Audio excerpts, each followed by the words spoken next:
Perfect. Brilliant.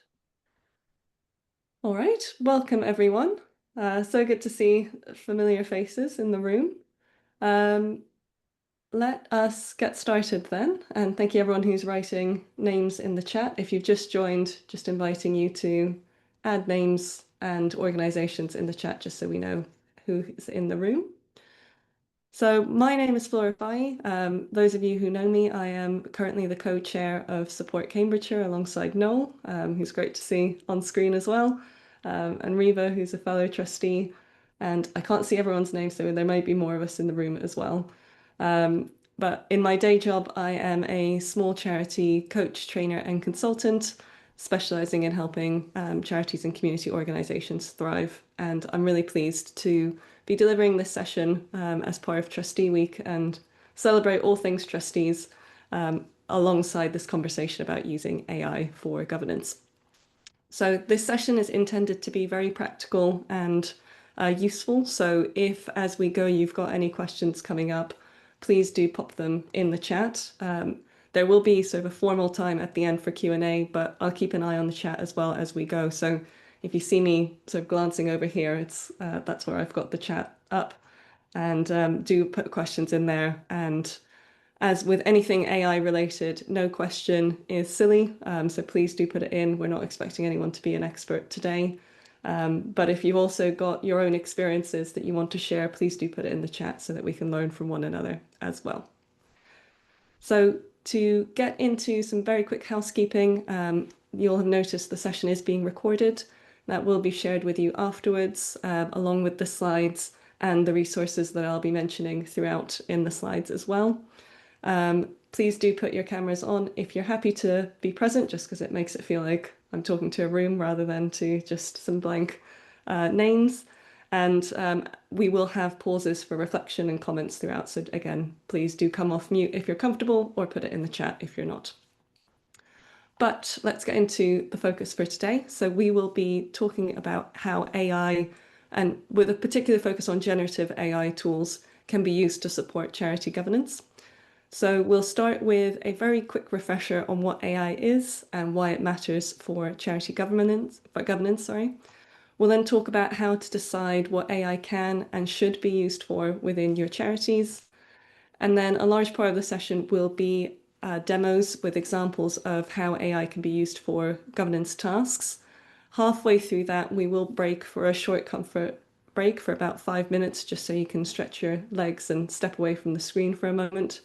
And then we'll come back, focus on the final 2 demos, and we'll shift the focus to thinking about how you can govern the use of AI within your organizations as well. And we'll wrap up with the Q&A and signpostings to some useful resources as well for further exploration.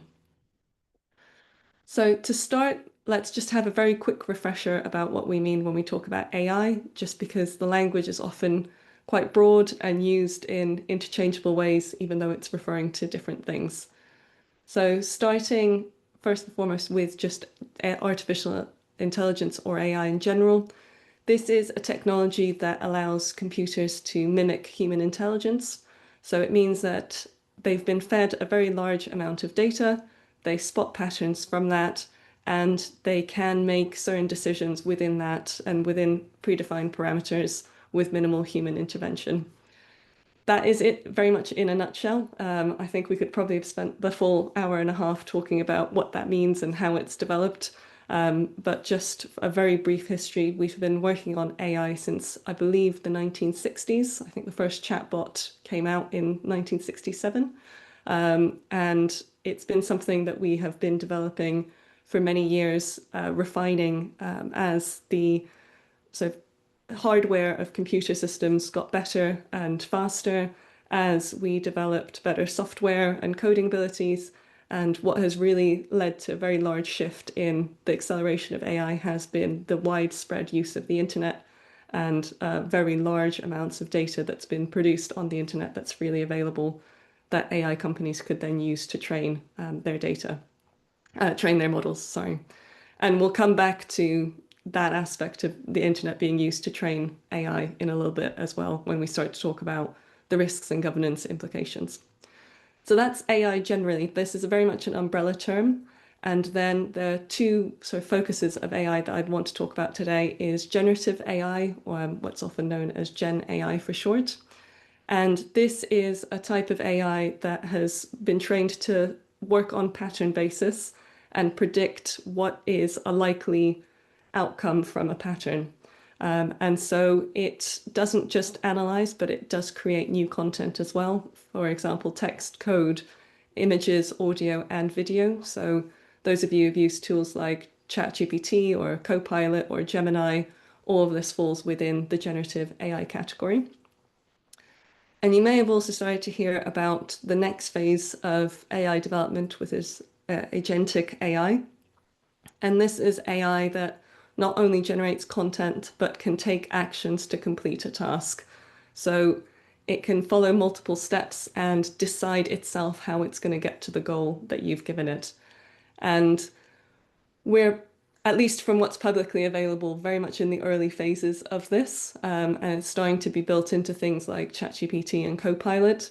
And it's very much the direction of travel for AI. So what I'll be focusing on today is still generative AI because it's the tools that are both most commonly used among small charities, but also most easily accessible. But I'll reference agentic AI throughout as well, just so you can start to think about what that next phase of it might look like and how that might impact your organizations as well. So with that as a basis, hopefully that's brought everyone to the same foundational level. I wanted to move on to thinking about why we should be thinking about AI as a governance matter at all. So firstly, AI is becoming a very integral part of our digital ecosystem, even just over the last couple of years. It's evolving incredibly quickly, and public uptake of it has been far outpacing previous technologies. So it's estimated from a recent report that AI adoption is happening 4 times faster than desktop internet did. And this means that as people are using it, it's changing their expectations of what they are expecting from the internet, what they're expecting from the digital ecosystem, and how they expect to interact with different communities in that online space. And that change in expectation will be with external public funders, service users, but also internally within your team about how they expect to work in a space where AI does exist. The second aspect, which is very important for governance, is that since OpenAI released ChatGPT almost 3 years ago to the day, it has always been a consumer-first technology. So that means that your team members are likely to be using these tools in their personal lives and bringing them into the workplace informally, rather than it being a tool that's been released to companies who then roll it out with their teams. And so this means that there'll be a very wide range of use. There'll be a lot of what's referred to as shadow use, where people are using it informally outside of your internal rules. And that obviously brings potential risks, but also opportunities to engage the knowledge and skills across your team. So when I'm highlighting this, I'm not trying to scaremonger, but I'm just trying to highlight the reality of what these tools are and how they're being used. The third aspect that's important to think about from a governance point of view is that AI is non-deterministic. And this means that it doesn't give the same answer every time you ask it the same question. And this is a very big mental shift that we have to have from how we usually think about digital tools. So if you think about Excel or your internal database, if you put in a question, a query, you get the same output. So if you put into Excel equals 1 + 1, always the answer that comes out is 2. But with AI, especially generative AI, because it's that pattern-based predictive model, it will come up with slightly different answers, even if you're asking it the exact same question, even if you ask it the exact same question in a row. And this introduces new challenges around consistency and accuracy that is very important for us to think about from a governance point of view. I do want to say, obviously, there's also wonderful opportunities here, not to sound too doom and gloom, especially for smaller charities and voluntary groups.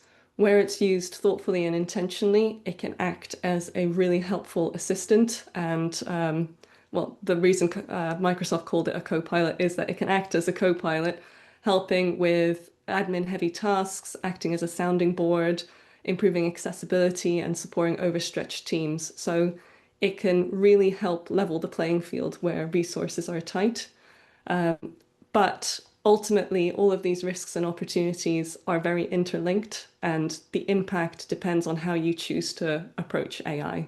So, for those of you who've read the Charity Digital Code of Practice that came out earlier this year, digital isn't just about technology or about tools. It is a leadership, ethical, operational engagement issue. And it relies on us to think about the cultural risk and adaptability aspects whenever we use a technology. And AI really cuts across all of that. So if you engage with AI from a place of intention and strategic thinking and curiosity, it can be an incredibly helpful, powerful tool. But if it's ignored or used haphazardly, that just increases the likelihood the risks will negatively impact the organization. So that's very much a foundation of why I think it's really important for us to talk about it. And clearly you agree, having given up your precious lunchtime to talk to me about it today. So what I think it's really important to do to start from that place of intention is to think about how AI can and should or should not fit into your organization's governance work. And to do this, I find a very useful mindset is to think about AI, particularly generative AI, as your eager intern. And the reason I like this analogy is that it helps you think about it as a third party, not a infallible, perfect individual, but as someone who is very fast at doing their tasks. They're very keen to help, they're broadly knowledgeable, and they're always ready to give it a go. But much like interns, they often lack the appropriate contextual judgment that's needed. It might misunderstand what you're saying, and it really needs that oversight and appropriate delegation to do their job well. And so the four key takeaways that I hope you take from this mindset shift is firstly, when using AI, to remember that guidance is absolutely crucial. So it needs very clear and very specific instructions. It will not know what you want automatically. It is not infallible. It needs to be told what to do. Second is when using AI, it's very much a conversation, not a transaction. So much like with a human intern, you wouldn't just bark an instruction and expect the conversation to end there. You will need to have a longer term conversation where you refine your prompts and guide the AI tool to the outcome that you want it to get to. So it is a back and forth in your chat, and I'll show you in the demo how I might use that in specific situations. The third thing to bear in mind is that mistakes will happen. And this is not the tool failing. This is that aspect of it being non-deterministic. It will come up with something different each time. It might draw on reliable sources of information. It might draw on unreliable sources of information. Knowing that mistakes will happen means that you remain with that expectation that you'll need to review and sense check everything it gives you, the same as you would with a human intern. And a final point, which we'll go into much more detail throughout the presentation, is the importance of making sure you delegate appropriately. So remember that you are the expert. You are having the AI assist you in tasks.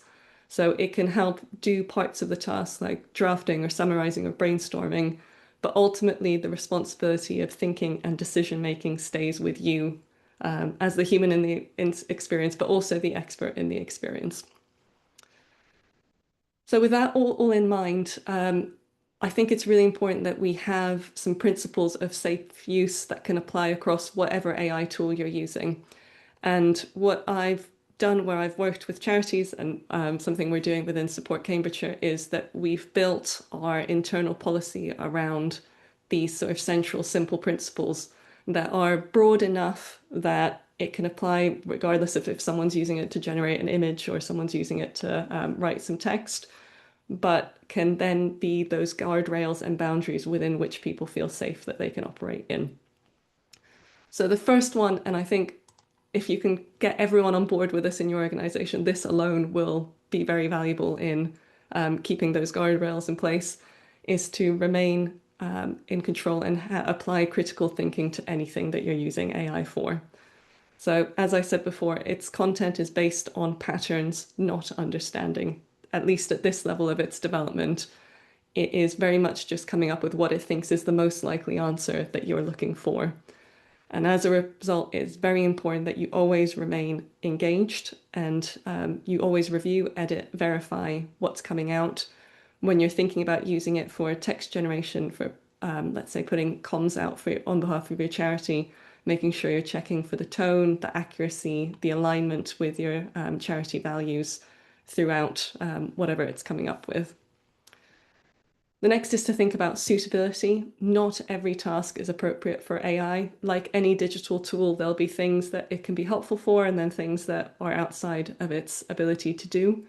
So using it for low risk work, like generating ideas or summarizing documents, it can be really effective at, but it is not designed to help you make high level decisions or deal with sensitive issues. It can be a sounding board, but ultimately that's not what it's been designed to do. And so it will not be able to do that to a very high standard. Then making sure that you always think about your accuracy and sources. So this is where AI very often falls down and can make mistakes. It has been trained to please and to come up with answers that you will be happy with. And so it can make up data and information because it's so eager to help you out. And I'm sure we've had team members as well when they're rushed and they want to deliver something. Sometimes something that they've heard, they've put it in as if it was factual, but not quite double check to make sure it's true. Similarly, anywhere where your AI tool is helping you do research and it's citing something, make sure you do that second stage and check those facts yourself. Don't rely on it to have told you the full and complete truth, especially if you're using it for governance decisions. The fourth sort of simple principle to bear in mind is about making sure that you apply your own judgment around how whatever it's coming up with aligns to your internal diversity, equality and inclusion values and policies as an organization. So AI tools do reflect the biases in its training data. As I mentioned, most of these have been trained by scraping the internet and using all of that information as data for its training. And that means that all the wonderful things from the internet are in there, but also the negative, very challenging, stereotypical biases, prejudices that are on the internet are also in there. And so if you're not quite clear on using it and you don't quite use the right guidelines for it, a lot of that can come back. And so it's important that you bear that in mind. And again, when you're applying your critical thinking, you're very explicit about thinking about it from an EDI hat on. So you're not perpetuating any stereotypes or biases about the communities that you're working with. My personal pet peeve is around data protection and cybersecurity and AI. So always, always, always check each tool's privacy policies and data retention settings before you approve team members to be able to use it. Especially if you're using free tools, it's very important that you're aware that whatever you put into it will be used as data to train the tool, and you never quite know how that will come back out. So I've delivered a training where we were doing how to use AI for funding, and we were doing demos of trying out writing different parts of a funding bid in there. And someone was using a free tool, and they work in a very, very small niche where there's only 2 charities that work in that space. And they put in a prompt, and what came out seemed like their other charity's funding bid, because it was referencing their name and their projects. And obviously, that creates all kinds of cybersecurity issues of what you've put in. You never quite know how it comes out. So throughout the demos, I will reference how I desensitize information. And I have a paid version of an AI tool, but I still do this. So I think it's very important we have such responsibility as charities of the sensitive information that we hold, whether that's internal or our service users, that we are very careful about what we input and what we might expose to the AI tool. The other aspect of this, and I promise I won't go off on this for too long, is to think about the fact that you are using a new technology tool and that increases your exposure for cyber attacks. So if you have, an incredibly secure database that's compliant with all the ICO cybersecurity data protection aspects, but then you have a shared generative AI tool, let's say ChatGPT, where you have one password that you share across the team and it's password 123. If someone hacks into that, they can obviously then access all of your former chats. And if you've put sensitive information in there, that might be how it gets exposed. So just remember, like with any tool, to apply your data protection and cybersecurity policies to it and not think of it as this infallible extra tool. But I'll rein myself in. Again, anyone who wants to talk about cybersecurity and data protection for AI, please do chat to me afterwards. But it's just something that I think people forget about when they're using it. And the final simple principle to keep in mind is to think about how you can use AI to enhance and upskill rather than de-skill or replace team members. So at its current phase of development, it absolutely is not at a point that it could be a digital colleague. So anyone who's worried about or thinking about we can just get rid of half of our team and replace them with AI, you absolutely cannot. At the moment, at least, it's a very helpful assistant, but it cannot independently do this work. And so it's important that when we're using AI and helping team members use AI, we think about how this can help them upskill and enhance the work they're doing rather than relying it on a crutch to just get through work.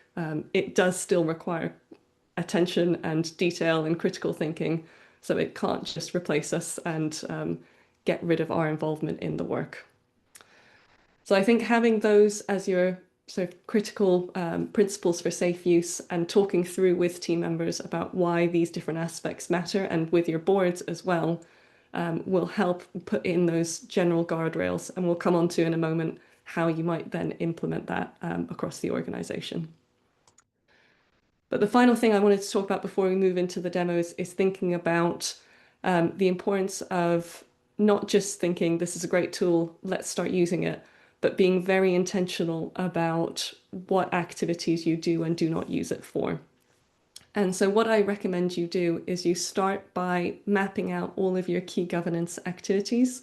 So that's getting ready for meetings, running meetings, follow up, reporting that you have to do, strategic thinking that you have to do. Just map out that whole year, what that looks like, and ask yourself then, where could AI be helpful?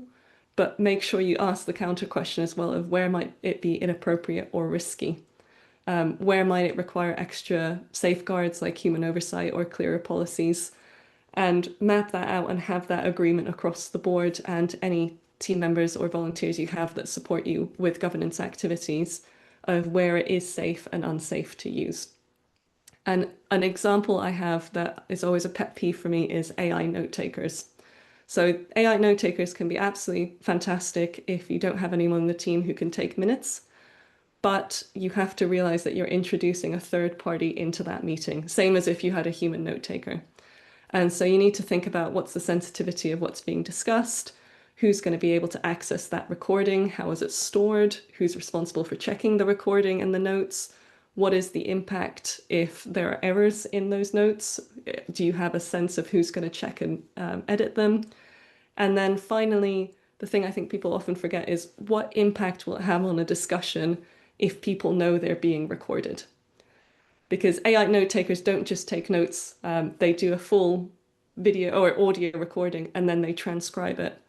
And especially when there are sensitive conversations being had, the moment people know that there's an audio recording of them saying something, they hold back and they might not go quite as deep, even if it's just a bot doing it.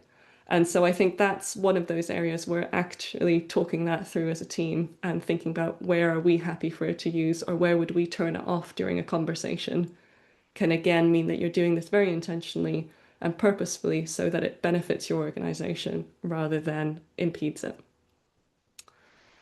So hopefully that has set a good foundation for everyone around how you theoretically approach it. What I wanted to move on now is to think about some very practical demos of how you could use it to help with governance.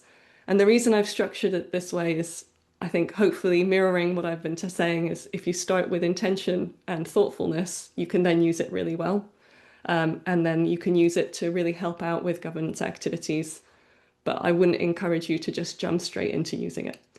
So the very first demo I wanted to use is often the simplest but genuinely most useful ways I've used it, which is about helping you structure your thoughts.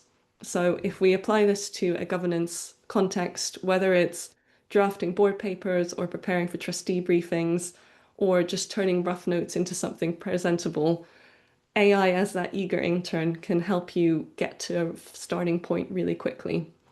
So a few ways that it can be really helpful is to think about it from a brain dumping point of view. So if you've got lots of thoughts and ideas, but you haven't quite shaped them yet, having the AI tool is something that you type your rough notes into, or if you've got a version that you can actually talk to, you can just click the microphone on and just get those out of your brain. AI can then, with the right prompts, really help you shape that by identifying key themes that you might be talking about, or how you might then be able to turn that into a board paper, which is the sort of second aspect of it's really helpful in coming up with what could be the logical flow and structures for that board presentation. So you could say, here's my general topic. What could I include in the paper to make sure that fellow trustees, or if you're a team member presenting to the board, so that my board have the information they need. And likewise, it can really help rework notes or reports from other sources into summaries that you can then present to board, whether that's slides or verbal summaries, depending on however you present information within your specific context. So with all of these, the importance is that it's not about replacing your thinking, it's about being a place and a tool to help you do that thinking yourself. And as always, there's the intentional things to keep in mind. So specifically where you're using it for thinking, some of the things that I encourage you to do is to replace out any confidential information. So what I usually do is if I'm talking about a charity, I'll actually remove the charity name and just put close brackets charity name, or name one, or we work with service users. And that way, what I actually end up putting in is general enough that the AI tool can help me with it. But if someone looked at it, they wouldn't really know who I was talking about or what I was talking about. But I can then, when I've copied it out into a separate document, find and replace my square brackets with the sensitive information. And it's sped that process up for me, but I know I've not exposed anything to the tool. As I mentioned before, make sure you're very aware of which tool you're using and how it uses your data. Paid tools generally keep your data separate, but it's really worth reading the terms of use because that's not the case with every single one. And the different functionalities that you use within it will have its own ways of using your data. So please do read the terms of reference. And finally, always make sure that whatever structure it gives you is an interpretation and a draft. It may overemphasize certain points, it may leave others out completely. So it's very much a starting point that you then build on yourself. So with that, let's say for the demo that I want to, sorry, just switching between the two. I would like to have a new board paper where I would like to think about how we use our reserves and how we approach investing our reserves. And so I've got a draft prompt up here for you. And as you can see, I've used the sort of closed brackets for charity name. I haven't really given any information about the charity itself, but I've detailed that we're looking to look at our reserves, what we currently do. We'd like to explore a more ethical option. And what I want it to help me with is to come up with a structure for the board paper and how I should present this. So let me switch over to my tool that I use, which is specifically ChatGPT. And hopefully everyone can see that now. And I'll put in my prompt.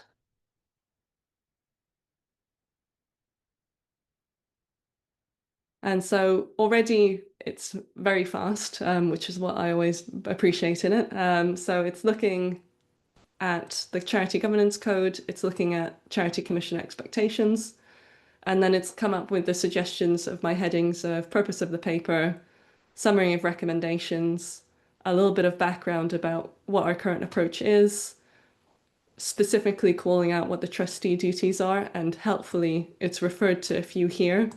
This is where, again, I'd suggest making sure you then do the citation and follow up and make sure it's citing the right things. What we're proposing, expected benefits, risks and mitigations, governance decision of who needs to do what, and next steps, what they're asked to approve today. So I don't know about you, but for me, when I've been running small charities and now as a trustee as well, that was always my issue is I never knew how to start with that blank page and what level of detail I needed to give. But just having a few bullet points and going through that means that I would then be able to start and then obviously adapt to myself of what felt appropriate to my board, what level of conversation we've already had, and flesh it out from there. When I said earlier about this being a conversation rather than a transaction, what I would probably do here is go, thanks so much. Our board papers, tend to only be 2 pages long. So how would I summarize this down? And I would make sure I'd have this chat open so that as I was developing the paper, I could come back to the same conversation and continue to ask it things. So it kept the overall context and gave me more specific use. And I've just noticed one of the questions around having a paid subscription.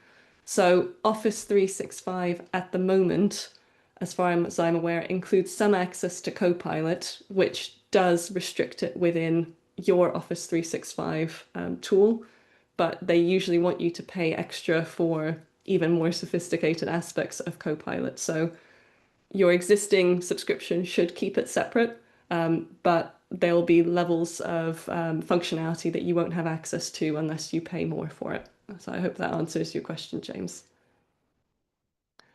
But I'll just pause there with this demo to just see if how people are feeling about it. Is there anything coming out from here that you wanted to ask before I move on to the next demo? Yeah, no, I see you've got your hand up. Just following up on my question that I put in the Okay, chat. yeah, go for it, James. What sort of functionality do we miss out on? Sorry, my camera's not working. On not having of just the free subscription for Office 365. So I don't know Copilot super well, I'll Uh-huh. admit, because I tend to use either Gemini or ChatGPT, but I know that there's different aspects of the whether you can talk to it, whether it can talk back to you, if it's text-based, image generation, its deep research abilities.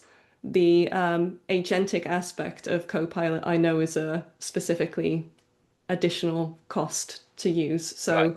it's integration into everything across Microsoft 360 and the ability that you can then create custom things requires more payment. Okay. It's expensive.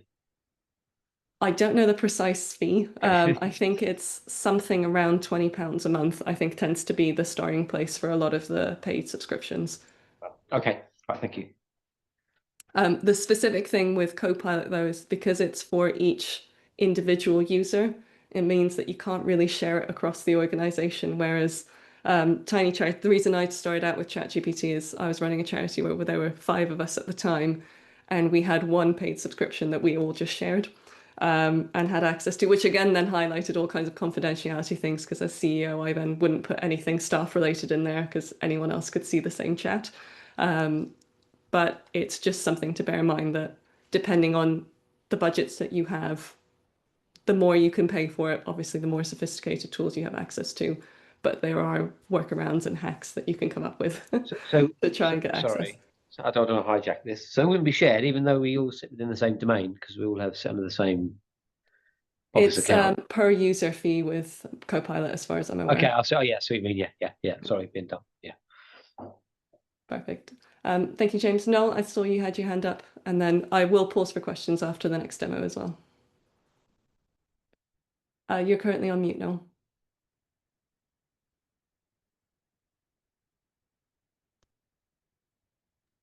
Right, I'm unmuted. Thank you. So, first of all, I can see how you've already used this in correspondence with me. It's fascinating. Uh, I'm glad that I came along. So, what you just did, obviously, you prepared that as a demo, but what you just produced, was that in real time? Yes, yeah. Fascinating. So the text I put in, I had pre-written my prompt to it, just so you didn't have to sit and see how poorly I spell when I have to do it live. But its response was completely live. Amazing. That's all. Perfect. Thank you, Noel. So I'll move on to the next demo for now, just so I don't overrun too much. And let's come back to here. So the next example I wanted to share was around research and horizon scanning. So especially when we're thinking about strategic planning and thinking for the future, it can be really difficult to stay on top of everything that's happening in the sector, whether that's policy changes, sector trends, or new risks on the horizon. And so AI can help, again, within certain parameters, in helping you keep on top of things. So some of the key functionalities is if there are new reports out, it can skim through it on your behalf and pull out what might be relevant for your context. Obviously, this requires you putting in quite a lot of information to the initial prompt so it knows what's important to you. It can also do deep dives. So this is where, for those who use ChatGPT, the paid version of ChatGPT can do much more in-depth, what it calls deep dive research, and go across the internet and pull insights from multiple sources. And it can also generally suggest possible trends to keep an eye on based on things that might be relevant to your organization. And so, as always, make sure that you verify sources. So, what I've appreciated as these tools have evolved is they're getting much better at telling you where they got their information from. And again, I highly recommend actually then following up to make sure that that quote that it's coming up with is actually from where it says it is. It's getting much better at doing that, but again, it's still not perfect. And whenever you're using it for research, make sure that you're not outsourcing judgment on this. So it will have its own interpretation of what it thinks is important for you. That may not align with what you think is important. So don't just assume that whatever it's told you is the only thing that's relevant. You will have lots of knowledge and skills from doing the work that you do. So even if it doesn't mention that, don't disregard your own thoughts on the matter. And then a very new phenomenon that's being referred to within the AI space as disintermediation is where people are now using AI tools like ChatGPT or Gemini or Copilot to search for information rather than directly going to sources. And that's exactly what I'm telling you to do right here. So this is an example of disintermediation.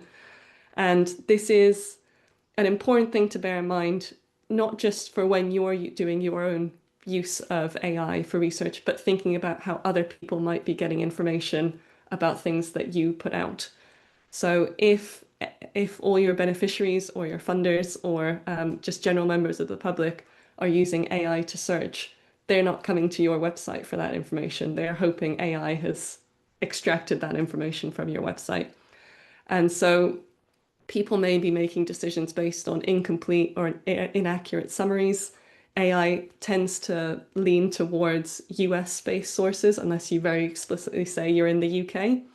And again, may mislead people on that basis. So we'll come back to this later around how you prepare your governance for AI more broadly. But it's important to think about your own content and making sure it's findable and clear and well presented so that AI tools can draw on it, recognizing that people might be accessing your website's information not directly from your website anymore. So with all of that keeping in mind, here's again another demo that I prepared earlier. So let's say that I would want to start thinking about our strategy for a fictional charity. I've picked older, vulnerable people in Cambridgeshire, and in preparing for a trustee meeting, I want to think about what policies or funding or technology trends that we might need to bear in mind. So let's switch over to ChatGPT again. And I will say this is not in any way shilling for ChatGPT. It's just the tool that I use. The other tools will behave very similarly to this. So my pre-prepared prompt I've got here. And so again, the reason I've written the prompt this way, and it might be longer than you've usually seen, is I've given it a very clear context of where I'm working. I've also then told it what I want it from it. So I'm trying to get to a board discussion. I've given it a very clear instruction of wanting it to horizon scan, and then I've asked it to present it in a certain way to make it easier for me to use. And I've given it very specific parameters of not giving me pages and pages of information. I just want short bullet points. I want it to link to credible sources, and I want it to highlight any gaps or uncertainties as it's going. So it is quite good at recognizing its own issues because it isn't emotionally tied to what it's doing. So if you ask it to review what it's done, it does a good job. It doesn't just pretend that everything it's done is perfect. So I've put that, and as you can see, this is where, again, depending on which version you have, it has an additional thinking ability. So if I just click into thinking, you can actually see its thinking process here. So it's saying that it's looking at things from November 2024 onwards, that it's made its own choice about that. It's looking at the CARE Act, it's looking at social cap delays. You can start to see what some of its sources are that it's searching. So I quite like seeing that it's looking at the national statistics, it's looking at Parliament, it's looking at NHS, it's looking at the Times, and it's going through its process of thinking and researching. It's looking at the CAF report. So you can see, and this is why I'm doing it in real time, that this is one where it's not an instantaneous response, it's doing that online search for me. And it's going into heat health alerts, which is not something I would have thought it would come up with. And I actually quite like looking at its timeline, just to see how it's approaching it and whether it comes up with things I wouldn't think of myself. So this is one of the slightly longer ones. So you can see it then tells you how long it thought for. So it thought for 1:20, and has now come up with a nice summary here. Obviously, anyone who's actually working in this space in the call, let me know how accurate you think it is. It will be very overview, and it won't necessarily have the same relationships and so grassroots knowledge that you will have. But if you've got particularly a brand new trustee and you're not really sure of this area of work that your organization's looking at, this can be a really valuable starting point that you can then research further. And from the sort of sources point of view, you can see that it's got, if you hover over, it tells you where you've got it, and you can then click through and probably just scan through this to see if the thing it's drawn out is actually relevant to what it's quoted. So they can, it then very helpful. It can say, it can start to make this into a board paper or a checklist for the organization. So it does start to suggest what it might be able to do. So again, as always, don't use this to completely replace your own thinking, but it can be a good way of, if you've thought it through yourself and you're wondering, have I missed anything? This can be a really useful tool to plug in some gaps. Can you do a one-pager? Yeah, we can say. Now you can see why I pre-prepare my typing.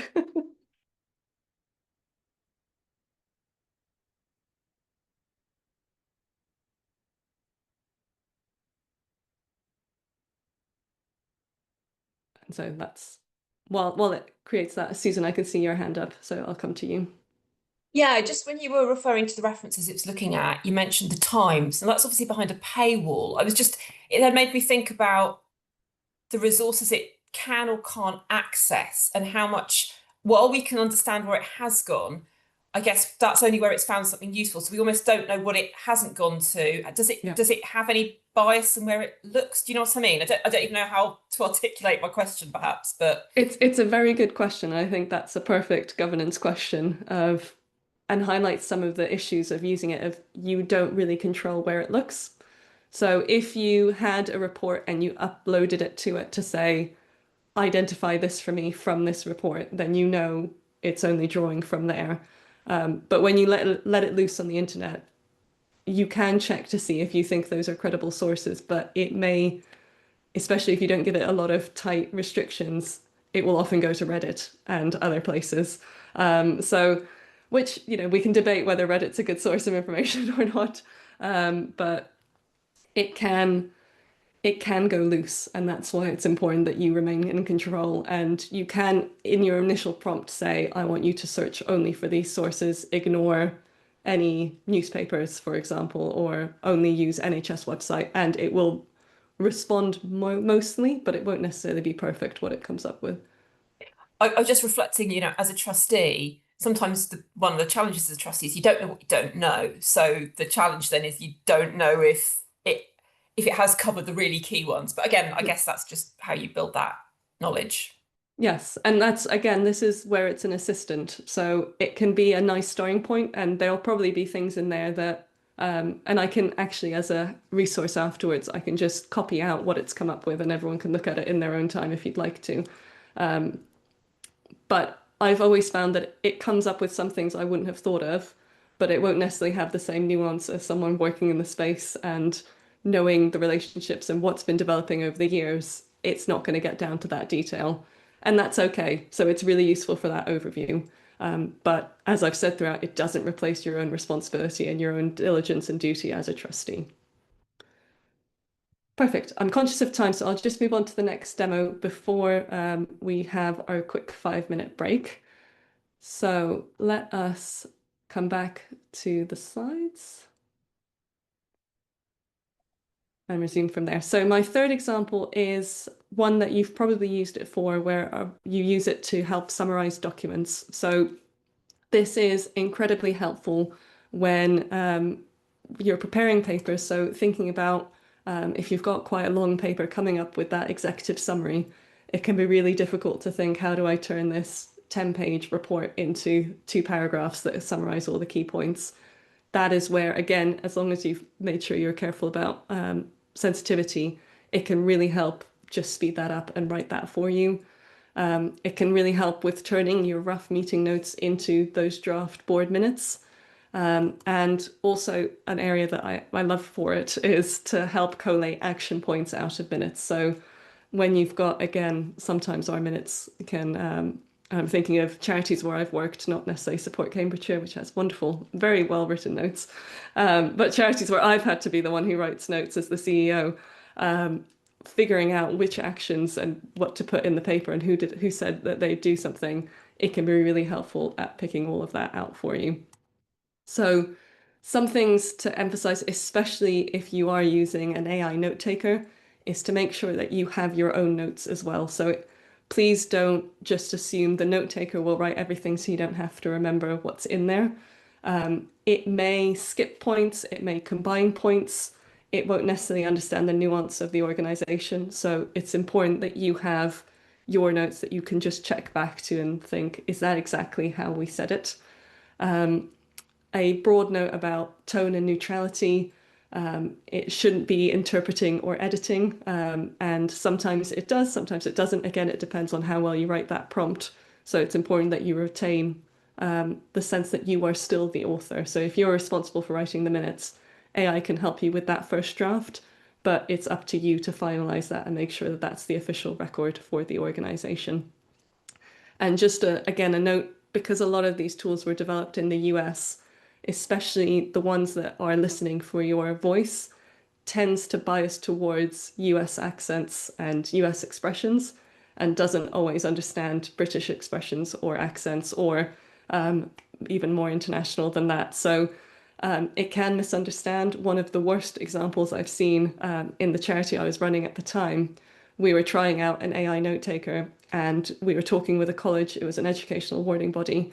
And the college was telling us that they were worried about not having enough maths tutors.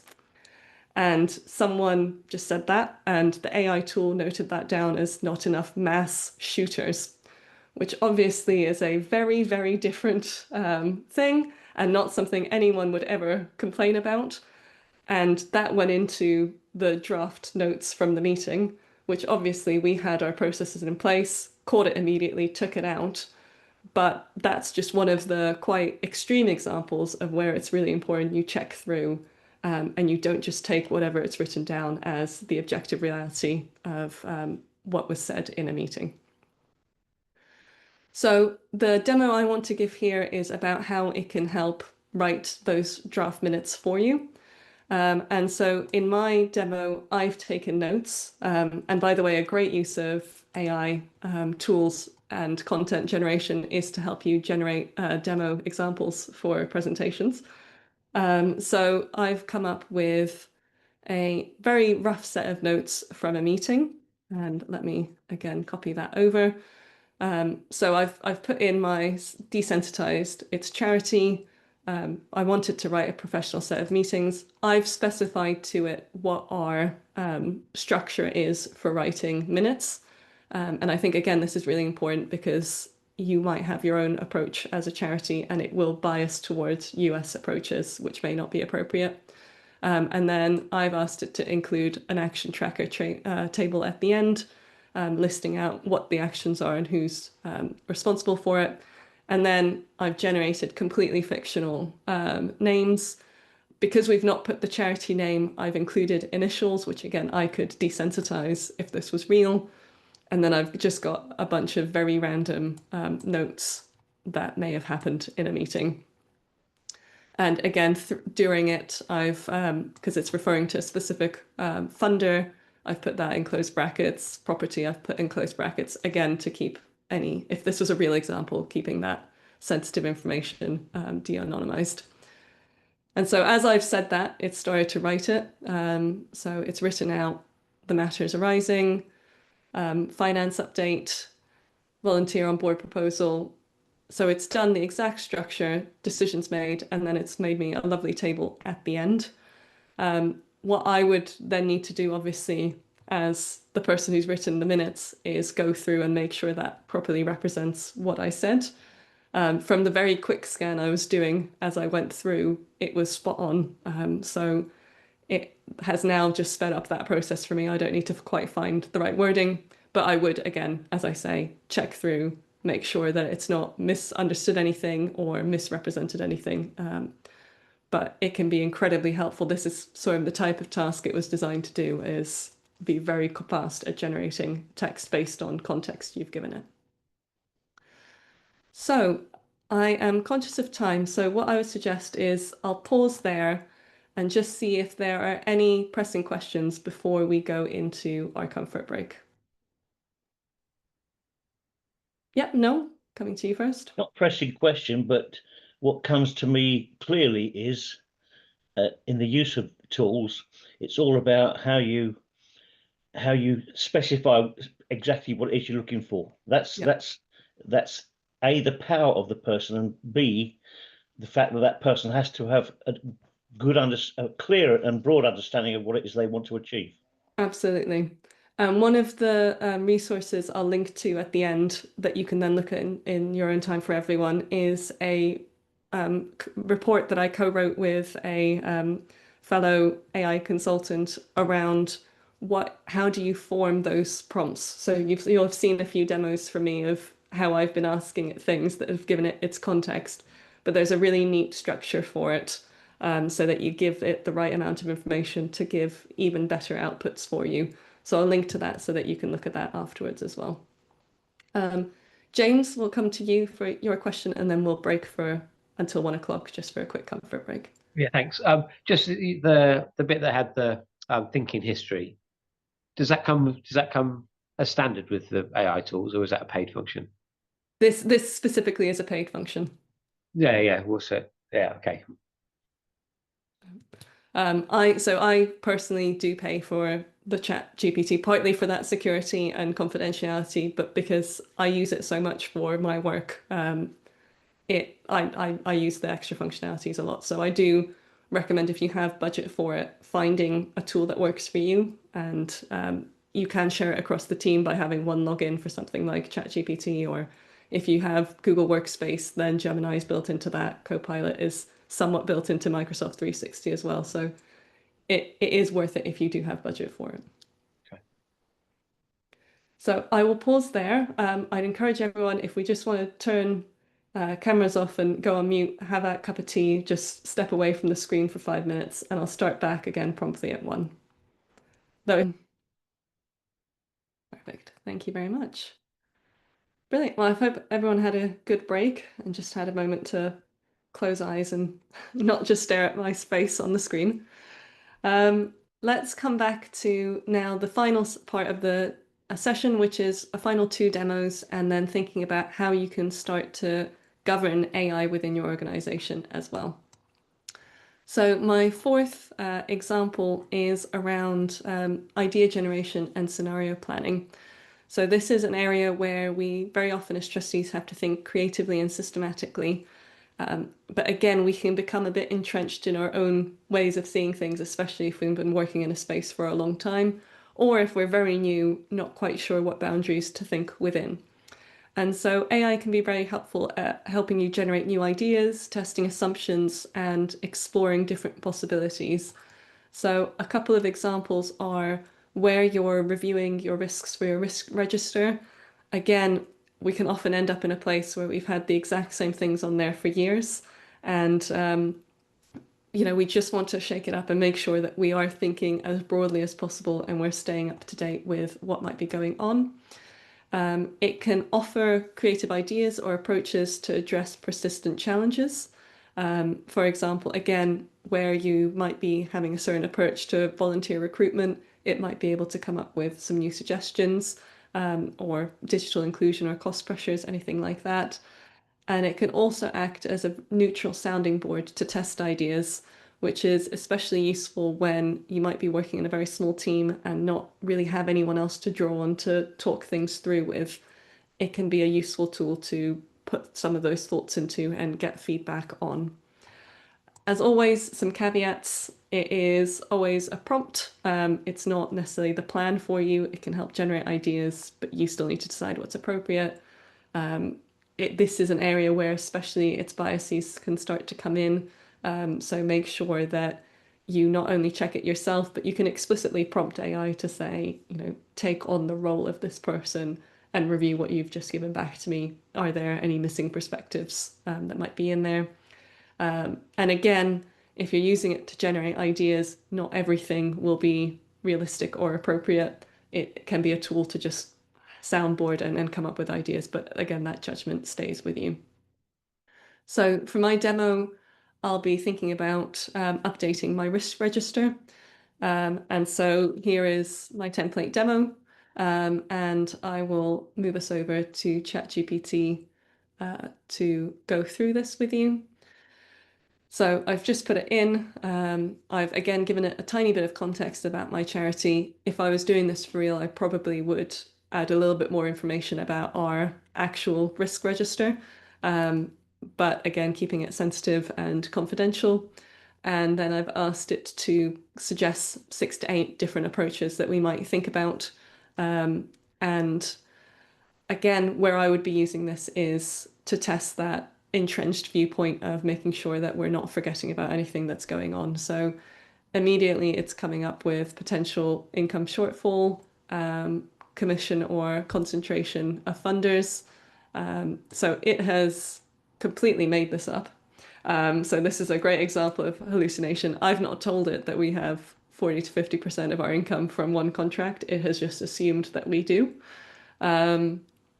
So this is, again, where it's very important to read this in detail. Then it's come up with some general things about potentially a risk could be to inability to recruit or retain staff, that we might have safeguarding issues, that we might have a failure of cybersecurity. But this is where, by not giving it any contextual information, it is just coming up with highly likely but completely fictional reasons why these might be risks. So I've not told it about whether we use Outlook, SharePoint, or Excel. It's assuming we do, and that could be a problem. So all of these, again, it's a good example for assumptions that it's making, and that it's something that you can use to test your ideas, but not necessarily rely on yourself. So that's the penultimate example. Then I'd like to move on, just conscious of time, making sure we have enough time for Q&A at the end, to our final use case, which is about preparing for board discussion. So far we talked about helping you draft, summarize, idea generation, but this last one I'd like you to think about is how you can use it to help you prepare for board meetings itself. And so whether you're within a team and you're preparing for your board meeting with your board, or you're a trustee on that board, it can help either way. So one of the really valuable ways it can help is when you are thinking about presenting something, it can help you check for gaps or anticipated questions of what you might be presenting. So things where you think, I've been really clear, I've explained everything in the board paper, you can share it and it can say, oh, well, have you thought about this? Have you thought about that? And all of those questions that might put you on the spot when you're presenting, you can now think about, either add into the paper or have prepared answers for, so that you can give, again, the board the information they need.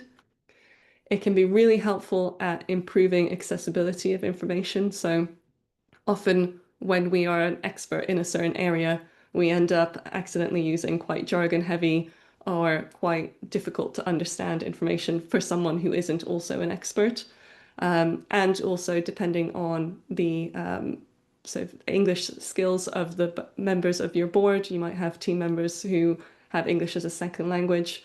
And so having something that you've written, but then you put into AI to ask it to improve the accessibility for, by being very explicit about, making it in plain English, removing jargon or adding in explanation for jargon, can massively improve the comprehensiveness of a paper or resource that you're preparing for your board. Thinking about it from a trustee point of view, especially if you're a new trustee, it can feel very intimidating to ask questions in board meetings, and you can assume, oh, I don't know if I'll just sound silly if I ask this. If you're struggling over how to ask your question, it can again be a useful tool to kind of put in, coming back to one of our earlier examples of structuring thoughts, put in some of that concern or question you want, and it can help you come up with how to ask that question so that you feel more confident in speaking up. And then one aspect that I really love to use it for is to act as a devil's advocate. So I can and hopefully I'm not the only one on this call, when I'm really passionate about something, I can become really focused on my viewpoint for why something's a good idea or why we should do something one way. And it can be difficult to then think about different ways of thinking about that before we're in a board context. And so if you suddenly get caught off guard to think, oh, but why would someone think that? It's very obvious. It's my way is the right way to do this. It can be helpful to talk to the tool and have it test out different opposing viewpoints so you can be ready for that discussion and be open for that discussion, rather than going in fixed-minded and think this is the only way to think about this. So again, always to keep in mind, this is about helping you enhance your reflection as either trustee members or senior members of the team, not to replace your scrutiny as a trustee or a member of the team. It's to help you surface questions, but not expect it to know your strategy or people or your values the same way as you do. And the really important thing is, do not delegate responsibility. So as a trustee, you have your legal responsibility for the charity. That can't be outsourced.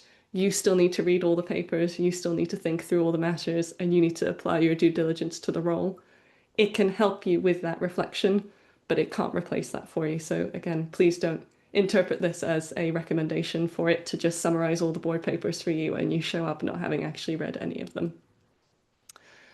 So for my final demo, I wanted to highlight this devil's advocate use. So I am coming up with a slightly controversial idea for my fictional charity, where we want to move from running in-person sessions into trialing Zoom sessions.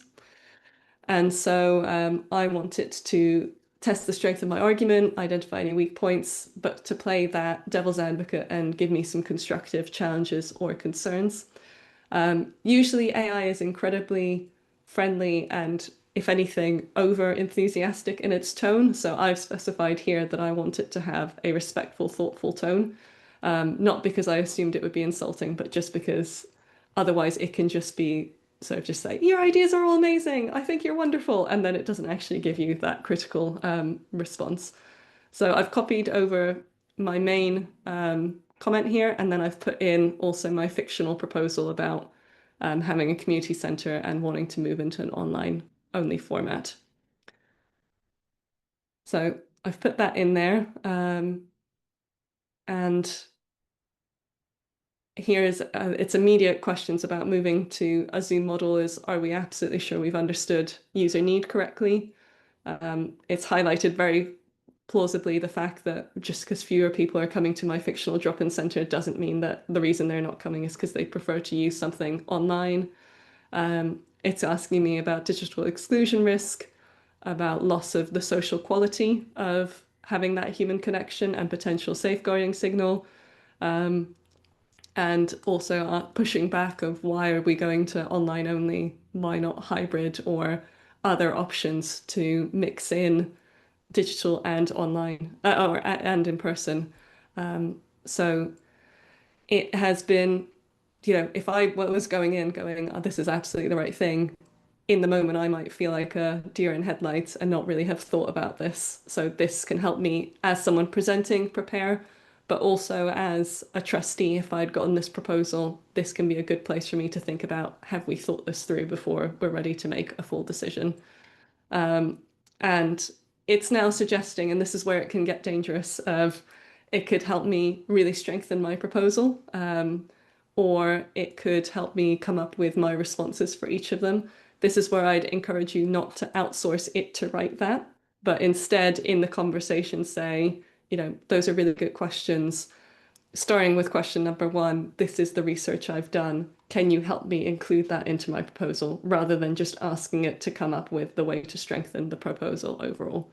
I hope that makes sense of always keep the thinking with you and the initial drafting with you, and then it can help you strengthen how you communicate that, but don't outsource that thinking and scrutiny yourself. So that's my final demo of how you might be able to use it to help you with your specific governance activities yourself. What I'd love to spend the rest of this time today before we get to Q&A is to think about how you can do AI governance within your organization. So moving out of how you might use it, thinking about how you will govern AI across the organization. And the thing I want to emphasize with this is to not just think of this as a bit of technology and how we outsource or how we roll out the technology, but to think about this from a digital transformation point of view. And digital transformation sits at the intersection between people, process, and technology. And all 3 of those factors need to be thought about whenever you are moving into how you roll this out across the organization. So I wanted to take each of those in turn. So starting with people, as we mentioned at the start, this is a consumer-first technology. So your team members, your staff, volunteers, and trustees will all have opinions about AI already. They may be using it, they may be actively not using it, and those internal views will be impacting the organization. So that's not necessarily a risk, but it means that this needs to be surfaced. So the absolute first step is to start with a conversation. So what are people already using?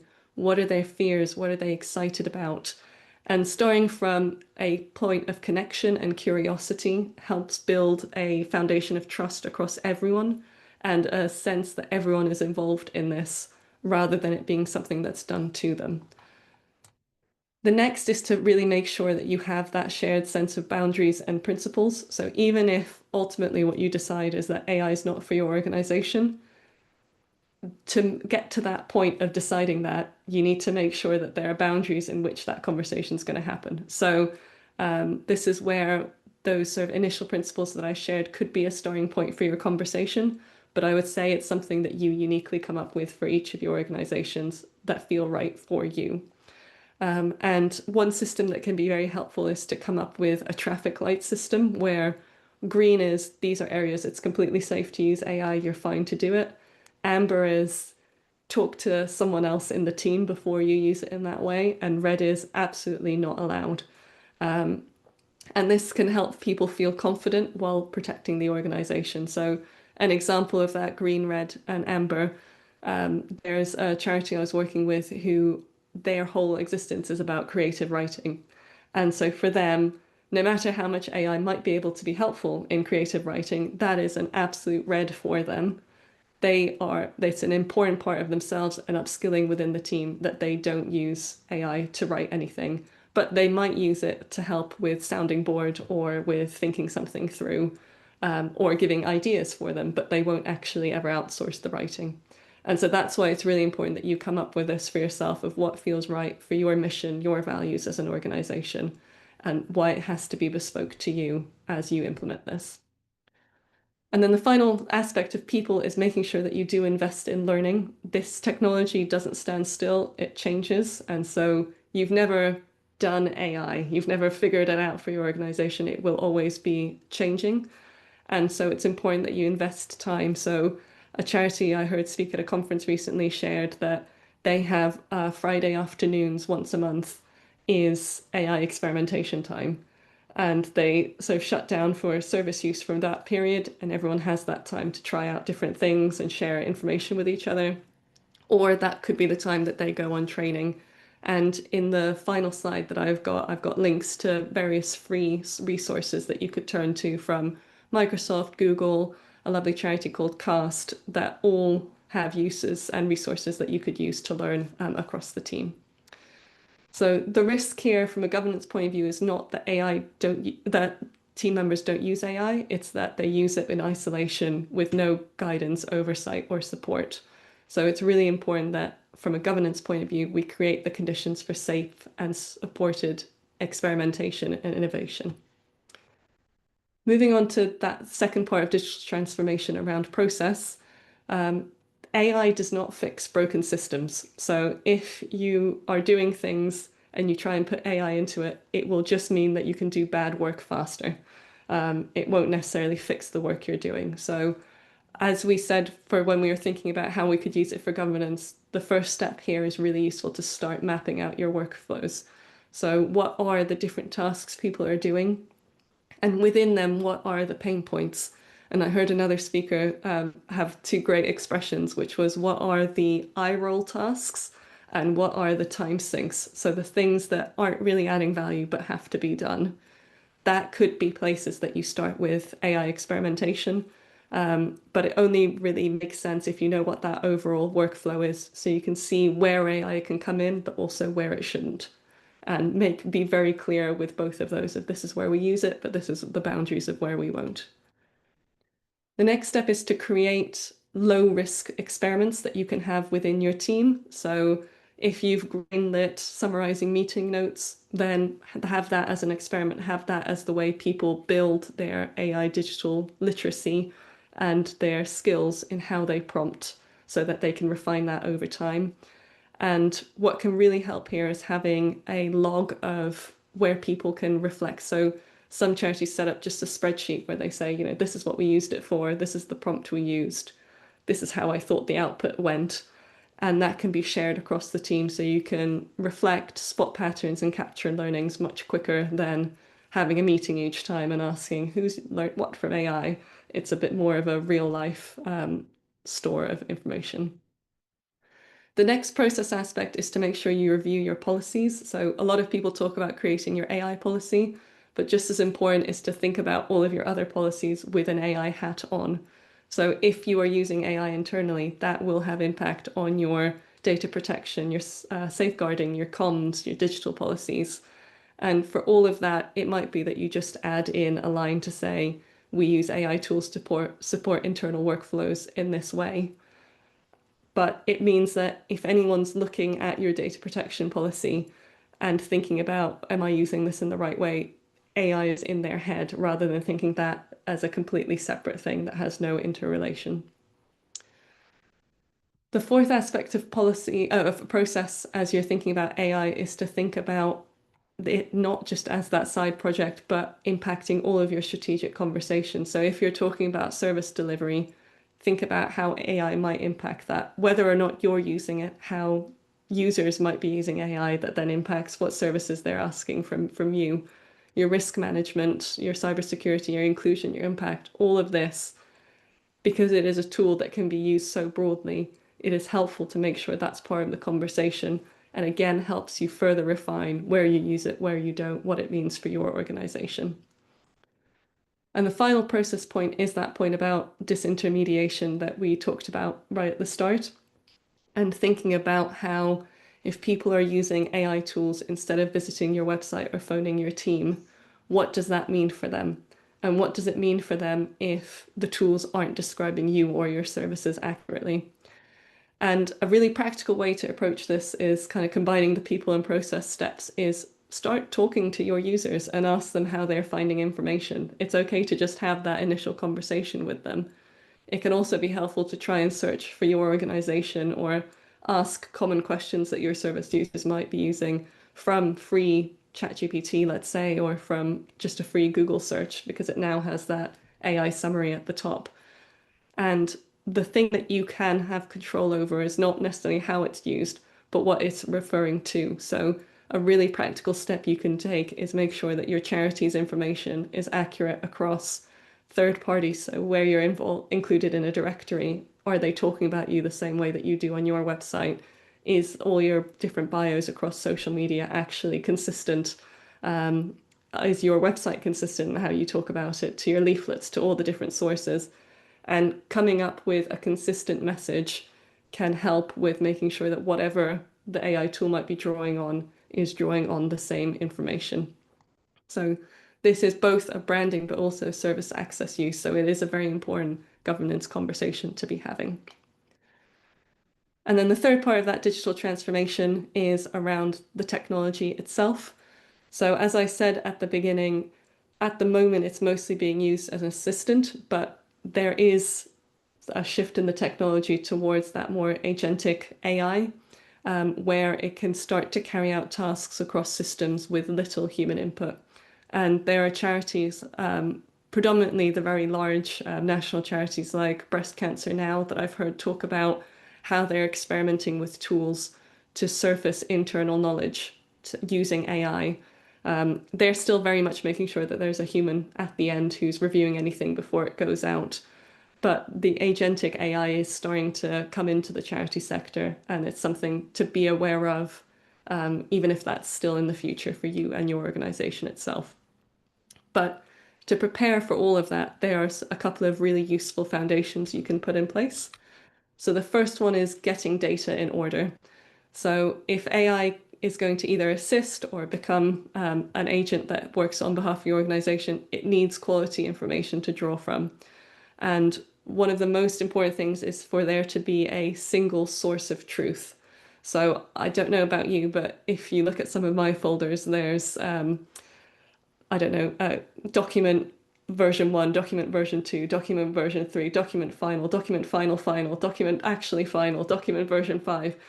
And when you have that kind of proliferation of documents, a human, let alone an AI tool, won't know what's the accurate bit of information. So a very simple thing of just getting your data in order is making sure that there's just that one final document, not all of the previous drafts in there, so that if anyone asks you what is that source of information, you have that one file that you can draw on, either for a human or for a digital tool. The next aspect is to make sure you have very clear roles and expectations within the team, and everyone knows where AI can play that role, where it can't, what they're expected to do in reviewing outputs. What does it mean to review an output of an AI tool? Is it just that you read through it? Is it that you spend 5 minutes actively editing the content?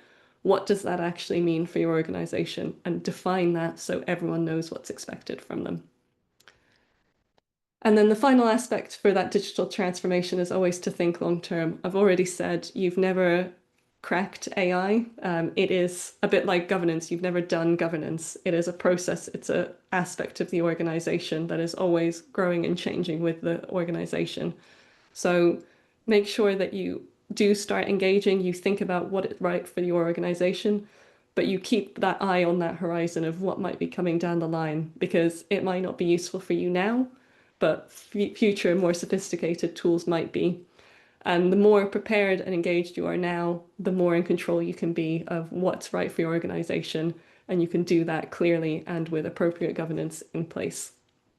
So very briefly to sum before we stop for questions, to govern AI, you govern like any other aspect of your work. You have clarity, curiosity, and care. So think about your people, your process, and your tech, and how you bring those into alignment.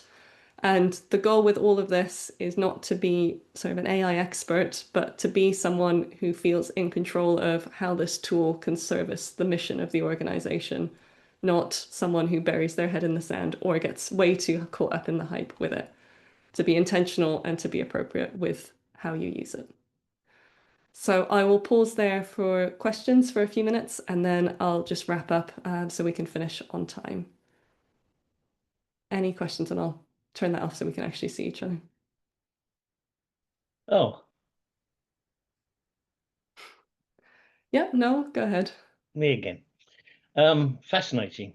In the midst of that, and going back to the comment I made just before the break, it reminds me of an acronym from the 1970s. Those of us attending may or may not go back that far, but we had an acronym called GIGO or GIGO, garbage in, garbage out.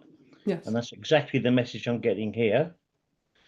And the second thing I'm taking from this, and thank you very much for making sure that I attended this, it's fascinating, is it's not necessarily about time saving, it's about ensuring that the output is of a better quality. Yeah. So you don't save, what you need to do is to be, like I said before, to be very clear in terms of what you're defining you want the tool to do. Not about time saving necessarily, but about getting the best quality outcome. Yeah. And a second unrelated question, then I'll pass it to others. If you had a very sound document, whatever it would be, maybe a business plan or whatever, or a statement of intent going forward, would you then use AI to translate that, or would you use conventional translation tools to produce something for people that speak other languages? So that's a really good question. AI has, I think, currently they can translate into about 100 languages.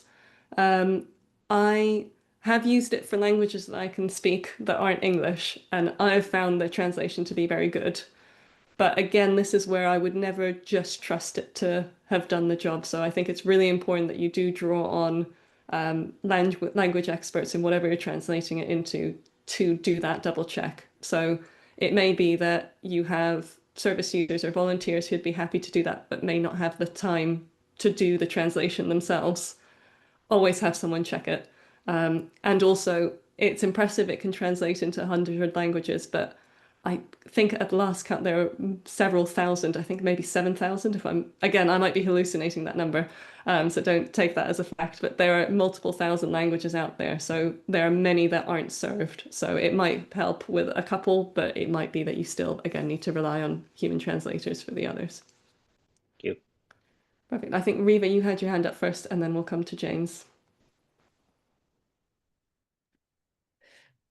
I was just thinking about cybersecurity and the sensitivity on databases. That worries me a lot, but I actually have a database that is so old. It's now running on an old laptop. So I feel quite secure about that, except it's linked to a server, but somebody's got to be really curious to get into my old laptop for an old version of a database. But I mean, are there ways around hiding, password protection springs to mind, but that seems to me a problem for a lot of people running businesses and charities these days. Yes, so cybersecurity, I think, is especially as we have more and more online and cloud-based databases and things, cybersecurity is incredibly important. I think there's a lot of really good practice from the National Cybersecurity Centre, so I would highly recommend if people aren't looking at their resources, they're a great place for free resources around free things that we can do. So especially around our password management. So making sure that we use random words, we use a combination of capital letters, special characters, all of that good stuff, and that we use different passwords for different sites. And we think about who has access to what. So there's a ton of wonderful information from them. So I'll link them in the chat in a moment. But that's an extra element for AI uses how you protect the account that you have with AI, but also how you protect the information you put into AI as well. Mm. Thank you. Thank you, Reva. And then James, I see you've got your hand up, and anyone else. We are at time, so I'll take the final question. I'll then do my final slide, but then I'll throw it back if anyone wants to stay. I'm happy to stay on and answer any other questions. Okay, sorry, me again. I've managed to fix my camera. I realised I was running Teams at the same time as running Zoom, which would have done that. Reva, just one thing that made me really have alarm bells. If you've got an old laptop running a database connected to your server, that in itself could well be quite a serious security risk, especially if it's not running a supported version of Windows. So you might want to check that out. I'm Apple, and it's a very old version of an Apple database Okay. running It's file. a bit more secure, but yeah. Anyway, just thought that sounded quite cyber secure when you mentioned it. My question was just around the AI policy. So do you recommend having a separate AI policy rather than having it incorporated into your IT policy? So I would suggest if you're starting out and experimenting, you have a specific policy for what are those guardrails and boundaries that you have for using it internally. And then long term, I would recommend integrating it into your existing policies so that it is part of however you're using it. Sorry, James, didn't need to speak over you. Oh, sorry, I spoke over you. So it's standalone initially. Yes, yeah. And I could get Copilot to write that for me if I gave it the right instruction, couldn't I? It could definitely help you start drafting something. Yeah. I mean, we use AI to write the terms of reference for our finance committee. We were quite, it was Bob on actually. We obviously had to make it right for our organisation, but yeah, it's good stuff. Yeah. Thank you. Today's been really useful. Sorry for dominating the chat and questions. That's okay. So I will just wrap up there, but as I say, I'm happy to stay on for further conversation as we go, but just because I'm conscious of time. So my final sort of key takeaways, hopefully for you, is that AI is a governance matter. It is evolving quickly, and it is being used already in your organization. So if you don't know how it's being used, that is hopefully the prompt to get started and have that conversation internally. It can be a really helpful tool in supporting governance. As we've talked, it can help with drafting things, summarizing things, stress testing proposals. It's never a replacement for your own judgment, but it can help save time or even spark that thinking process for you. Governance matters now more than ever. These can pose big risks to organizations. It can also pose big opportunities. And so it's really important as trustees and as senior members of the team that we do engage with this intentionally, and how we steer and support use really matters. And finally, for those of you, especially if you've not really started to use it, do start small and stay curious. It isn't an all or nothing. You don't have to use AI and then use it across the entire organization. You can use it for small, low risk tasks. You can integrate it to the extent that you feel comfortable. There is no right way to use AI for your organization. It's what's right for you and your mission. So do tailor it to yourself, think about it for yourself, and you can draw on examples from others, but it doesn't mean you have to use it that way. And so here in the slides, all of these are links to other resources. So this first one is the report that I wrote that has the guide on how you write good prompts. Digital Code of Practice is a great resource, again, thinking more broadly than just AI for your charity. And then here are a bunch of free videos and resources and courses that, again, if you're wanting to support learning within the team, is a great place to start and develop as a launch pad for yourself. And again, just in the links, if you've got any questions we've not covered and you've had to race off, there are my contact details. So do reach out and stay in touch. I'd love to connect and talk about all things AI, but also just all things small charity, because it's my passion. So I will stop there. Thank you everyone for staying, who's been able to. If you need to dash off, do. But if you had questions we've not had a chance to come to, I am here and happy to talk. Thank you everyone so much.